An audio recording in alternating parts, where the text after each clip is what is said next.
Can you stand by the bathroom wall so you don't ruin the wedding photos with your age? The words dripped with false sweetness, but I felt the sting like a slap across the face. I smiled politely, lifted my elegantly wrapped gift from the table, and walked straight out of the reception hall, leaving whispers, shocked faces, and a wedding I had helped plan for months behind me. That single moment didn't just break me. It awakened something far older, far quieter, far more dangerous than anger clarity. I'm Martha Williams, and at 64, I had spent 36 years raising a son I thought I knew, believing that unconditional love could survive anything. The wedding of my only child, David, to Brittany Peterson, a woman whose smile was as calculated as her designer handbag collection, was supposed to be a day of joy. Instead, it became the day I realized just how expendable I had been in the eyes of the people I loved most. I had poured my savings into the wedding, subsisted on soup and crackers to stretch my social security, and still found myself standing in my modest dress, mocked subtly for daring to exist in their perfect photographs. 3 weeks before the wedding, life had taken an unexpected turn.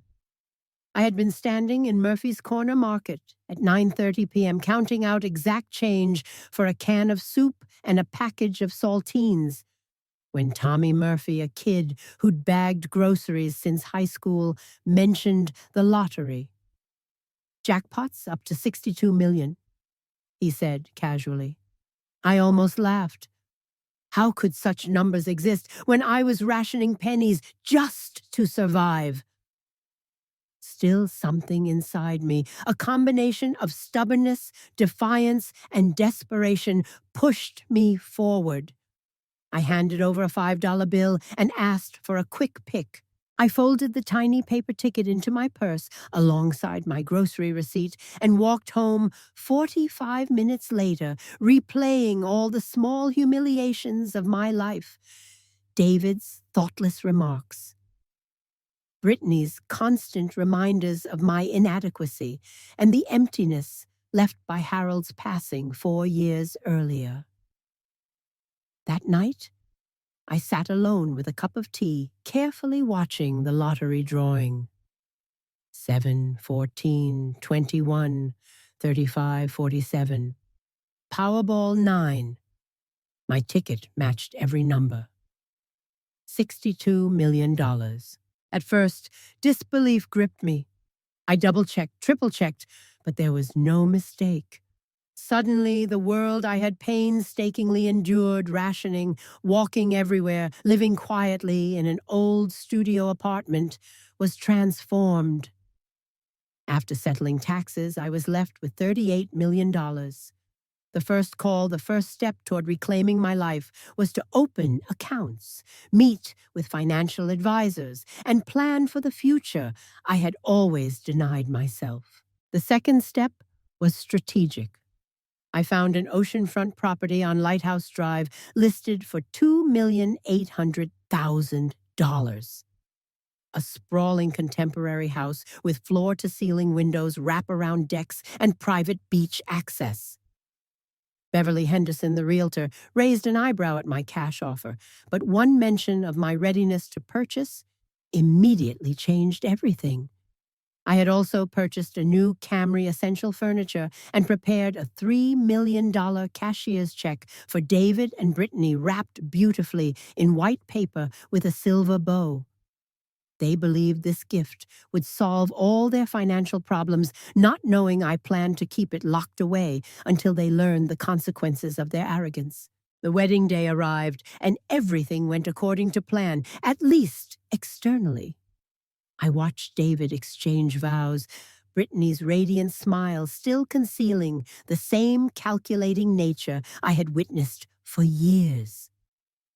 I sat quietly at my table, perfectly dressed in navy blue with subtle beading hair, professionally styled shoes new and polished, my gift waiting on the table.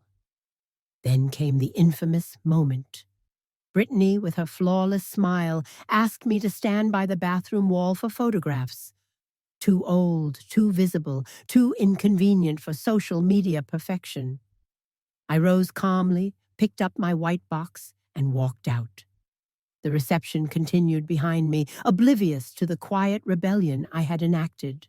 The taxi ride back to my studio apartment took 15 minutes. 15 minutes to reflect on 36 years of sacrifice, of patience, of unconditional love that had been repaid with indifference. Inside that small white box, they hadn't received a pair of crystal wine glasses. They hadn't received anything ordinary. Inside was proof that my life and my choices were no longer dictated by their expectations. The real gift, the one they would discover in due time, was a revelation of independence, clarity, and power they had never imagined I possessed. Sitting in Harold's old chair, the one piece of furniture I had kept, I sipped tea and savored the moment. $38 million. A beach house. A life finally my own. And for the first time in years, the sting of humiliation was replaced with the sweetness of liberation. David and Brittany's world, built on assumptions that I existed solely to serve them, was about to shift in ways neither could have anticipated. The morning after the wedding, my phone began buzzing incessantly. David's voice was first strained, hesitant, as though he was measuring every word. "Mom, are you okay?" Brittany said. "You left early. Did something happen?" I took a slow sip of tea, glancing at the white box on my kitchen counter. "I'm better than I have been in years," I said calmly. "Go enjoy your honeymoon. Congratulations." The calls continued, escalating from polite concern to veiled pressure. Brittany herself called later, her voice honeyed but sharp beneath the surface. "Martha, I'm so sorry about yesterday. I didn't mean anything by asking you to stand by the bathroom wall." I had already replayed her words enough times to remember the exact way she said them. "Brittany," I replied, "your words and actions have consequences. That gift on the table isn't what you think it is." She froze, trying to gauge my meaning, but I hung up before she could respond. I knew then that the moment of revelation, the one that would show them exactly how far I had come, was coming. 3 weeks earlier, standing in that market with my $5 lottery ticket, I had made a choice. Life had always been about giving, about putting everyone else first. I had rationed my meals, walked miles in the cold, and watched David grow up while quietly sacrificing my own comfort. Now I could do something entirely different, something for myself. That ticket, those numbers, and the $38 million in my account were proof that life could be rewritten with patience, strategy, and a bit of luck. I had also bought a downtown high-rise apartment in Ocean View Towers, a sleek 2-bedroom unit on the 4th floor with harbor views and a modern kitchen. It wasn't just a place to live, it was a symbol of independence. David and Brittany believed I was living the same modest life, unaware that my new reality would completely shift the balance in our relationship. The real surprise, the beach house and the $3 million check remained in the white box. They expected ordinary generosity. What they would get instead was a lesson in respect boundaries and the consequences of underestimating someone. Sunday afternoon, the gift opening tradition at David and Brittany's rental house began. Friends and family lingered in the living room, surrounded by wrapping paper and ribbons. I had brought a smaller box containing a simple key and a folded note enough to pique their curiosity, but not yet reveal the full extent of my plans. David puzzled, unfolded the note, and read the address to my downtown apartment. Brittany's face flickered with surprise and confusion. They were trying to map the implications to calculate what this meant in terms of access to me, my resources, my life. I sipped my tea and watched quietly, letting the discomfort simmer. The reactions were telling. David's initial confusion shifted to concern, then calculation, while Brittany's polite facade cracked at the edges. They hadn't expected me to have a life beyond their needs, beyond their expectations, beyond their assumptions of control. They began asking questions, probing carefully about costs, financial decisions, and planning. I answered minimally, letting them draw their own conclusions while savoring the subtle shift in power. Their dependence, once absolute, was now tempered by curiosity, concern, and a touch of fear. For the next week, I lived in quiet luxury. Mornings on the wraparound deck of my new beach house, listening to the waves, became sacred. I strolled along the private beach, sipped wine that cost more than their monthly rent, and reveled in the freedom to make choices solely for myself. I maintained minimal contact with David and Brittany, only answering necessary calls, always in control of the timing and content. Their panic grew with each unanswered message. Finally, a Tuesday morning arrived when a private investigator's report came through. I had hired Rebecca Chen shortly after Brittany's initial visit, partly to protect myself, and partly out of curiosity. The report confirmed what I suspected. David and Brittany had indeed hired someone to track my financial activity. They discovered the downtown apartment, the car, and my furniture upgrades, but not the lottery ticket or the beach house. Even more revealing were the details about their own finances: credit card debt, student loans, a mortgage that consumed nearly half of David's income. They had been counting on me, expecting me to remain the obedient provider, the invisible bank account. By now, calls and texts were relentless. David's voice on the line had grown weary, strained with subtle pleading. "Mom, we need to talk. This sudden change in your life, it's concerning. Are you sure you've thought this through?" I smiled at the thought of him worrying more about his inheritance than my well-being. "Yes, David," I replied. "I've thought this through. Carefully. Every detail."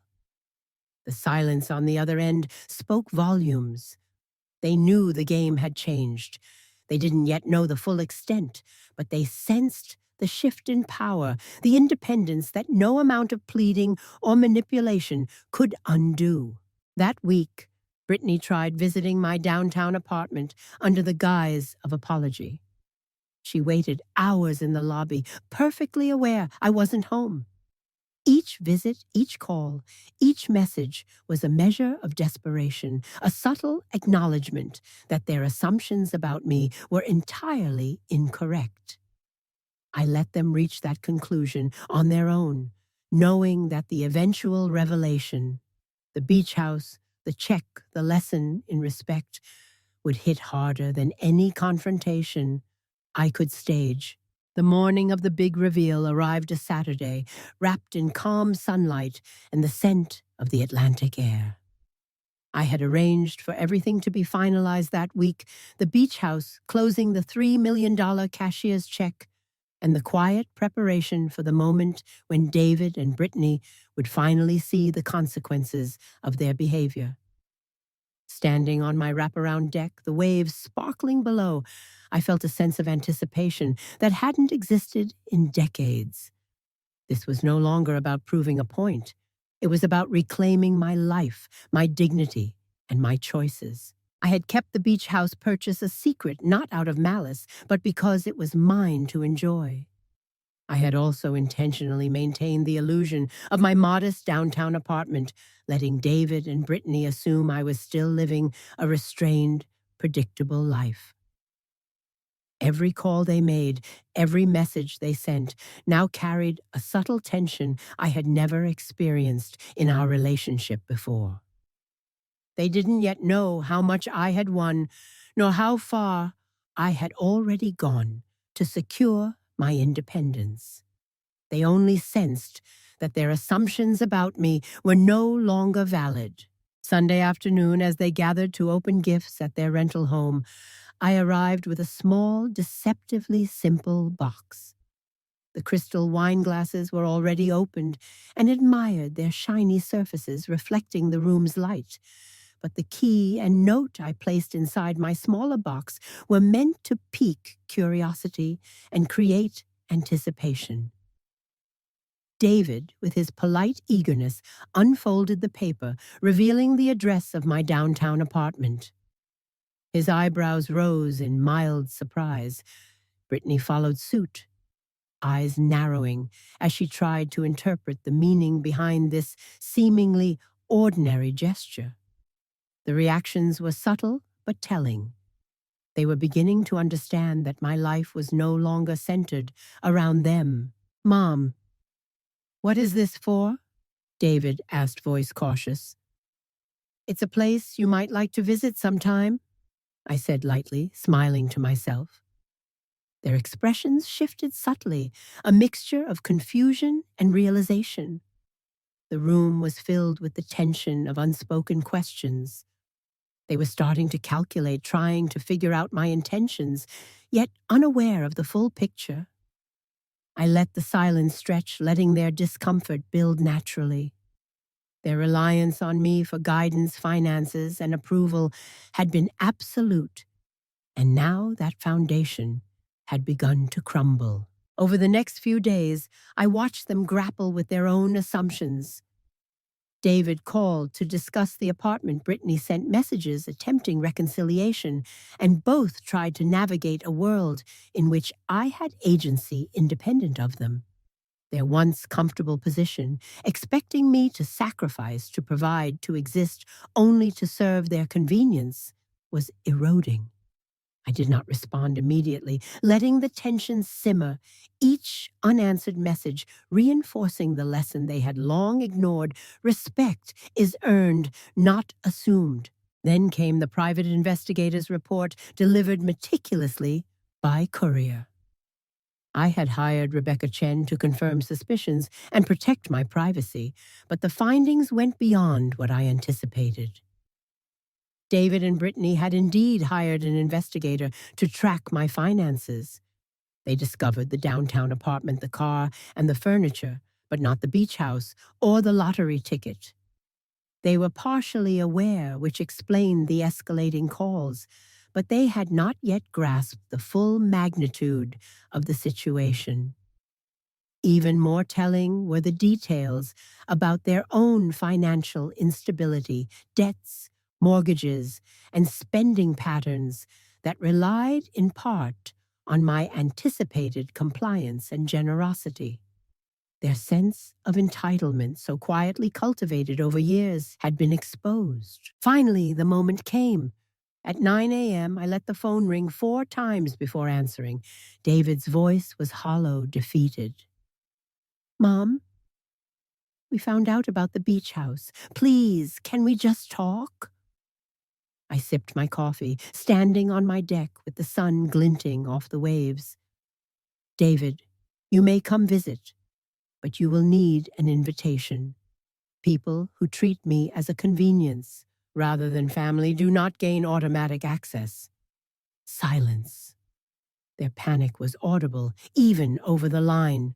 "Mom, we've made mistakes," David said, finally, voice trembling. "Brittany and we didn't realize how we've been acting. Can we fix this?" I allowed myself a brief, indulgent smile. "You may have learned some lessons," I said, "but this isn't about punishment. It's about clarity. I've spent decades putting everyone else first, and now I am choosing myself." Brittany's voice interjected, desperate, yet polished. "Martha, we just want to understand. Please talk to us." I didn't need to explain further. My life, my choices, my wealth, all of it spoke for itself. The beach house, the downtown apartment, the independence I had carved from decades of constraint. These were lessons in self-respect and boundaries.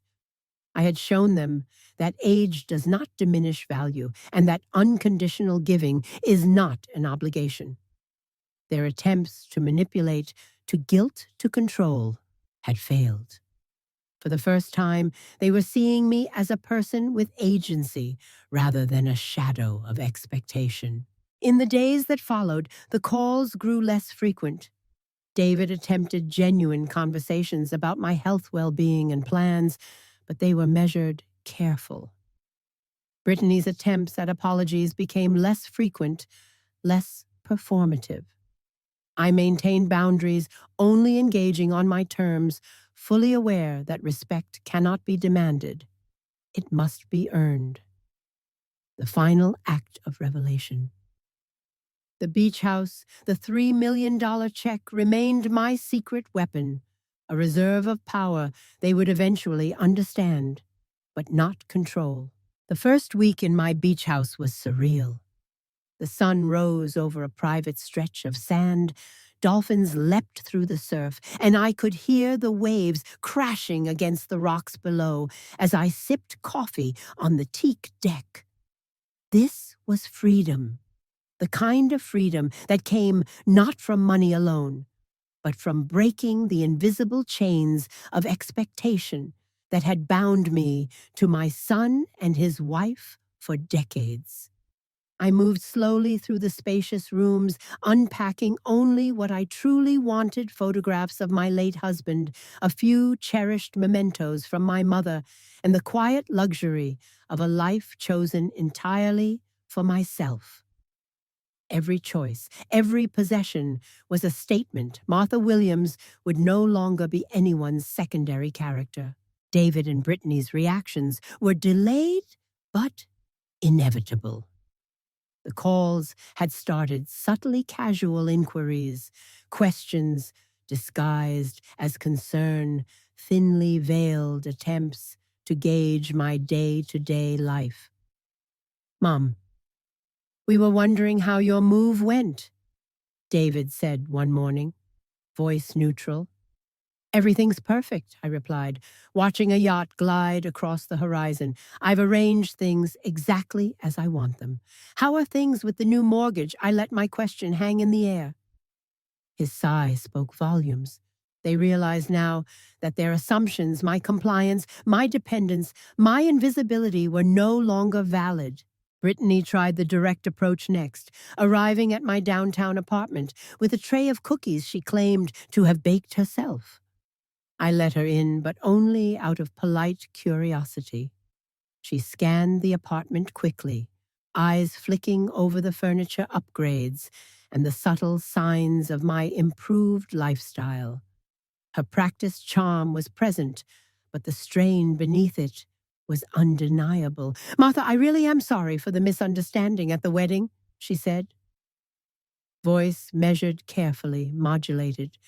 I listened politely, sipping tea, knowing that the apology was genuine enough to satisfy public appearance, but insufficient to mask the motives behind it. "I accept your apology, Brittany," I said.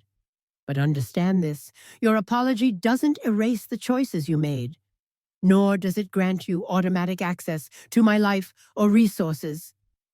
Her lips pressed into a thin line.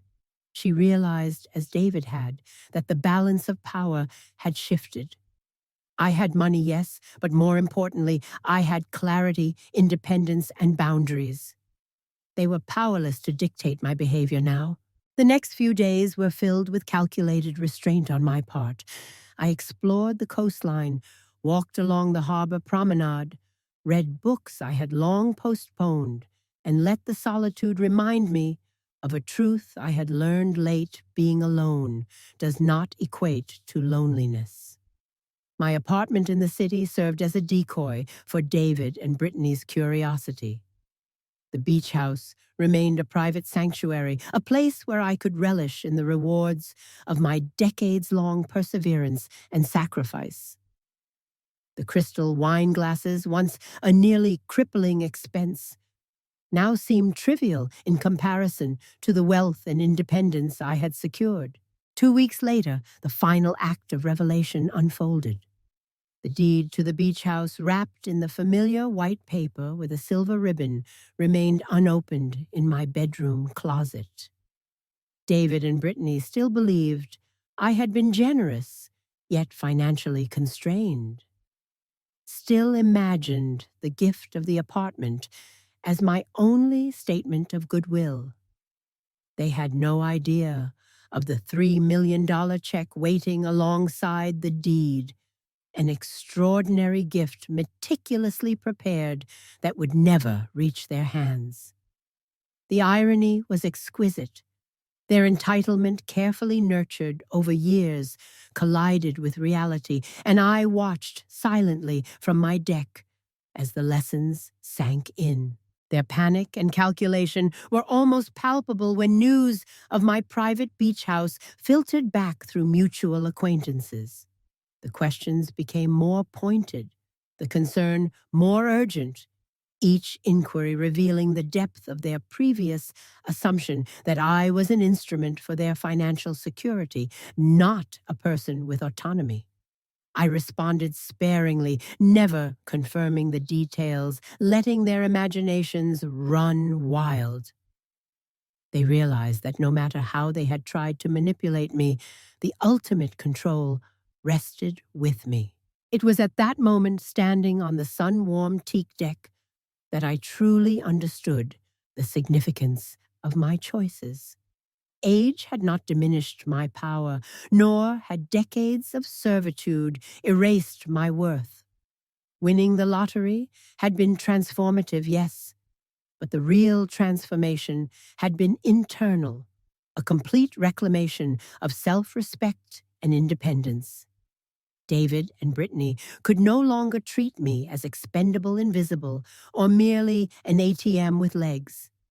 They were forced, finally, to recognize me as Martha Williams, a woman capable of shaping her destiny and enjoying the rewards of a lifetime of patience and perseverance.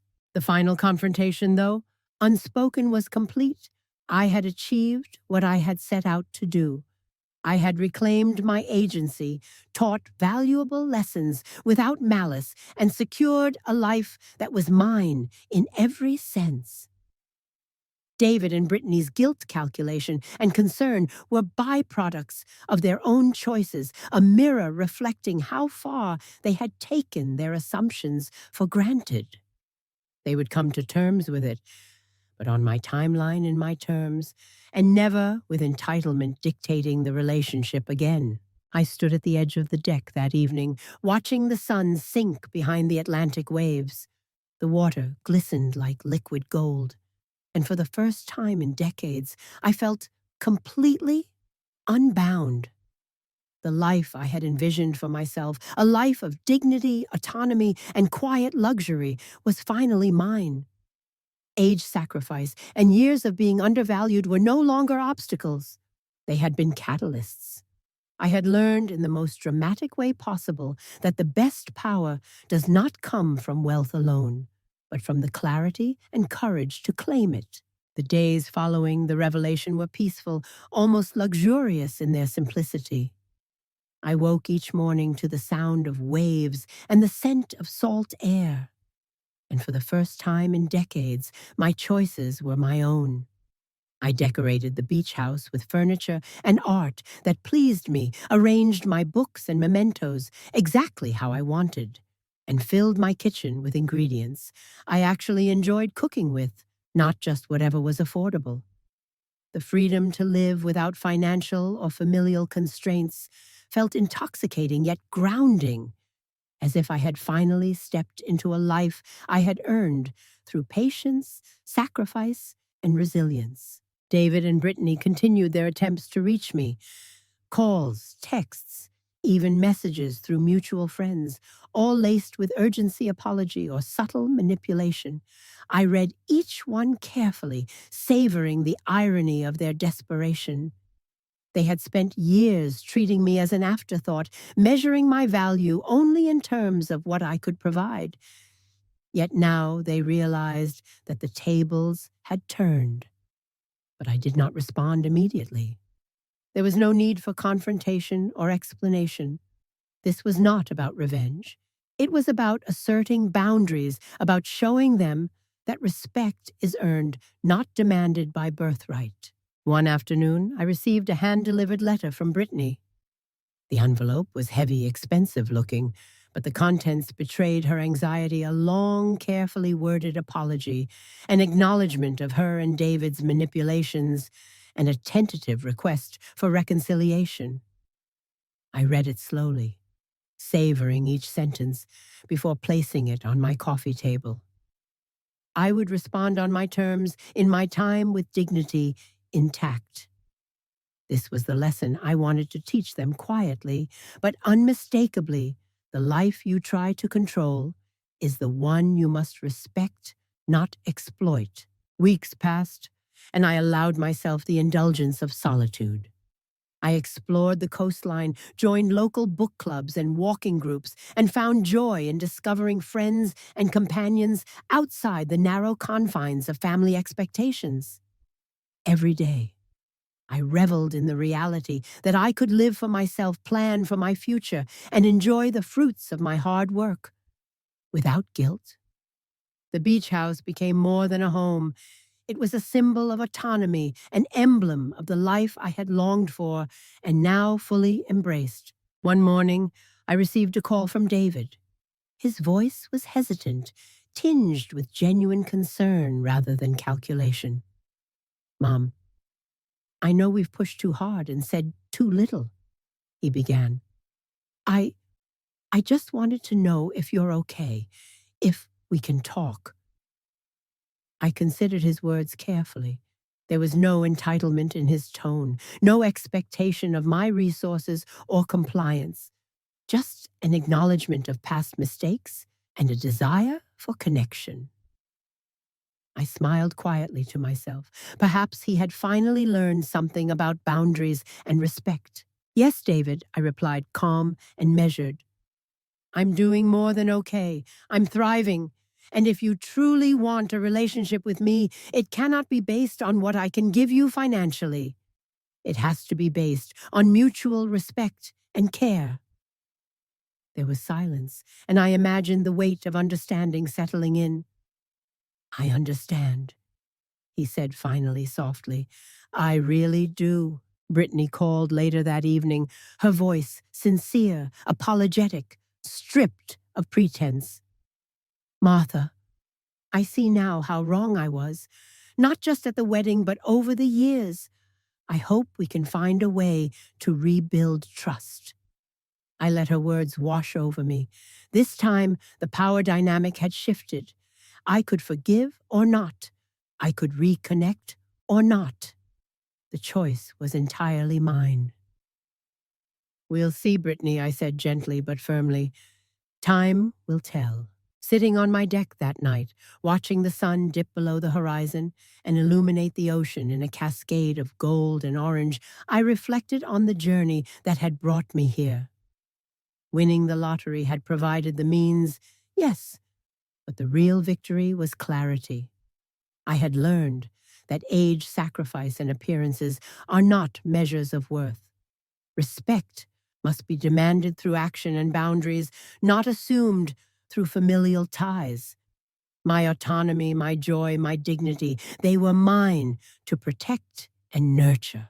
In the end, it wasn't revenge that made me powerful. It was the decision to prioritize myself, to stand firm in the face of manipulation, and to claim a life I had earned. David and Brittany would learn eventually that love and respect are earned, not taken.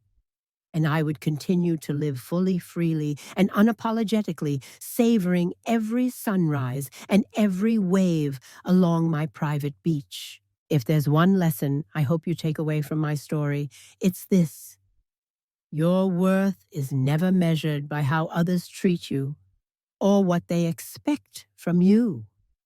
True power lies in clarity, self-respect, and the courage to choose your own path, regardless of age, expectation, or family pressure. Sometimes the greatest gift you can give yourself is the life you deserve. If you enjoyed this story, make sure to like, share, subscribe, and comment below. Tell me your thoughts and share your own experiences. Your voice matters, and your story could inspire someone else to reclaim their power and dignity.